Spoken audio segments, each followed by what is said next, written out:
J'ai eu cette grande chance en fait de découvrir les Trois Arches au mois d'octobre.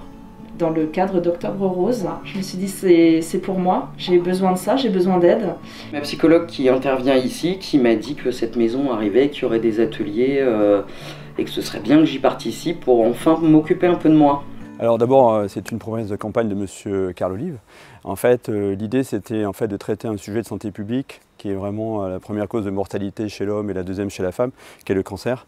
Donc en fait, l'idée c'était de créer une maison qui pouvait accueillir donc les patients atteints de cancer et aussi les aidants, en leur proposant des activités de soins de support notamment, c'est-à-dire en fait tout ce qui va, c'est pas du médical, hein, mais tout ce qui va accompagner les patients. Tous les soins qu'on propose conjointement au traitement anticancéreux pour les personnes atteintes de cancer et qui ont pour objectif en fait d'améliorer la qualité de vie des personnes pendant les traitements et après les traitements. Ça concerne aussi les proches aidants. Travailler au maximum dans une coordination avec l'ensemble des professionnels et des associations du territoire. Et ici, l'enjeu, c'est effectivement de pouvoir répondre au retentissement du cancer sur la qualité de vie des personnes, que ce soit sur le plan physique, sur le plan psychologique, sur le plan social, sur toutes les questions qui concernent le retour à l'emploi, et puis aussi d'offrir des prestations en bien-être, et en particulier pour soutenir les personnes dont le corps a subi les traitements et la maladie. On se sent voilà, entouré de bienveillance et de douceur, alors que voilà, tous ces traitements sont très brutaux. Ce soutien moral, ce non-jugement, cette bienveillance, c'est vraiment ça, moi, que ça m'a apporté. Ça m'a apporté de la sérénité, et puis ça m'a apporté un cadre. Je me suis sentie soutenue, je me suis sentie moins seule déjà. Et puis j'ai vu d'autres gens, donc j'étais moins isolée. Je pensais être un petit peu spectatrice au début, et puis très rapidement, il est vrai que quand on est dans cet endroit qui est quand même, mine de rien, chaleureux et agréable, on a une facilité à se livrer et à poser un petit peu chacune nos bagages et nos poids qu'on a sur les épaules pendant cette phase de maladie. Alors au début, je me disais que j'en avais pas besoin, parce que j'ai un entourage familial. Il y a un groupe de parole, c'est extraordinaire. Alors là, c'est vraiment... C'est là qu'on s'aperçoit, un, qu'on n'est pas tout seul, deux, qu'il y a pire. On se connaît pas, mais vu qu'on est dans un partage, dans un cursus de maladie... On dit toujours qu'on n'a pas besoin de psy, puis finalement quand on parle, on s'aperçoit que ça fait du bien.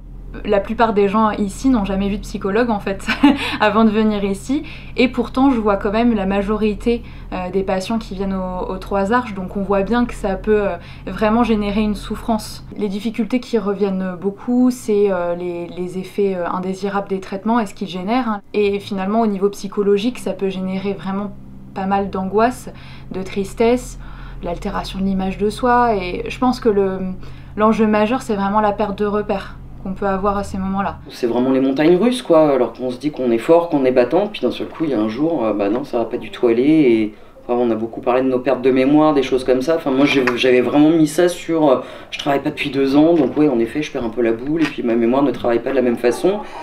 Et c'est un côté assez rassurant de se dire que non, en fait, c'est vraiment le traitement. Il y a beaucoup de, je sais pas si c'est le mot souffrance qu'ils vont employer, mais d'incertitude, d'inquiétude, sur de remise en cause de soi-même, de sa confiance. Est-ce que je vais être capable de... Donc il y a beaucoup d'interrogations qui émergent, parce que ce qui frappe quand même ici, c'est que l'émotion, elle est tout de suite mise sur la table.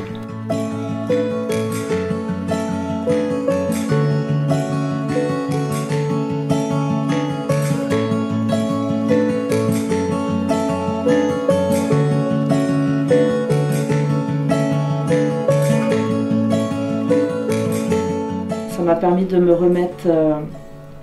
remettre au sport petit à petit, ne serait-ce que faire de la marche. En plus, on est un petit groupe super sympa. On envisage de poursuivre par la suite, voilà, des ateliers ensemble.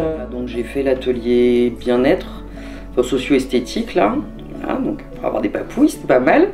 Prendre soin de sa peau. Alors, quand on a perdu ses cils, ses sourcils, bon moi j'ai un petit peu les cheveux qui repoussent, mais à ce moment-là je porte des foulards ou des bonnets. Mais pareil, voilà, donc on nous a appris des techniques pour essayer de ressouligner le regard, essayer de retrouver un peu de féminité.